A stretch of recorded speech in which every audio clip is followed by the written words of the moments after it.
தலைவலி, ஜலதோஷம், இருமல், தும்மல் இதுக்கெல்லாம் ஹாஸ்பிட்டல் போறவங்களா நீங்க? இந்த வீடியோ உங்களுக்காக தான். பெர்மனன்ட் சொல்யூஷன் கிடைக்காதுன்னு தெரிஞ்சும் ஏன் ஹாஸ்பிட்டல் போறோம்? ஏன் சிரப் குடிக்கிறோம்னு என்னைக்காச்சும் யோசிச்சிருக்கீங்களா?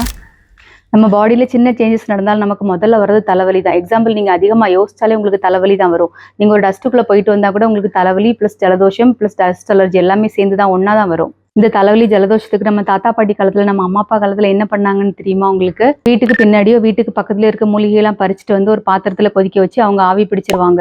அதுதான் அவங்க தலைவலி ஜலதோஷத்துக்கு அப்போதைக்கு அவங்க எடுத்துக்கிட்ட ரெமெடி. அவங்களுக்கு தெரியும் இந்த தலைவலி ஜலதோஷம் இருமல் தும்மல் எல்லாம் அடுத்த வாரமோ அடுத்த மாசமோ அகைன் அவங்களுக்கு வரலான்னு சொல்லிட்டு. ஆனா அவங்க எடுக்கிற மருந்தால சைட் எஃபெக்ட்ஸ் மட்டும் தான் வரக்கூடாதுன்னு மட்டும் தான் அவங்க யோசிச்சாங்க. இதுல 15 மூலிகைகள் இருக்கு. துளசி, தூதுவளை, ஆடதொடு, அதிமதுரம், கண்டங்கத்திரி இந்த மாதிரி 15 மூலிகைகள் இருக்கு. ஸோ உங்களுக்கு யூசர் ஃப்ரெண்ட்லியா இருக்கணும் அப்படிங்கிறதுக்காக தான் அந்த டிப் பேக்ல கொடுத்துருக்கோம். நீங்க ஸ்டீமர்ல போட்டோ இல்லாட்டி ஹாட் வாட்டர்ல போட்டு ஸ்டீம் எடுத்துட்டு அப்படியே நீங்க டிஸ்போஸ் பண்ணிடலாம். ஈஸியா கேரி பண்ணிக்கலாம், ஈஸியா டிஸ்போஸ் பண்ணிக்கலாம், யூசர் ஃப்ரெண்ட்லியா இருக்கும். நம்ம அம்மா அப்பா காலத்துல நம்ம தாத்தா பாட்டி காலத்துல பயன்படுத்தினது தான் உங்களுக்கு காம்பாக்டா 7 பவுச்சஸ்ல கொடுத்துருக்கோம். ஸ்டீம் பேக்கை எப்படி யூஸ் பண்ணணும் அப்படின்னா, நீங்கள் ஒரு பாத்திரத்தில் தண்ணி கொதிக்க வச்சுக்கோங்க. அதுக்கப்புறம் ஸ்டீம் பேக்கை உள்ளே போடுங்க.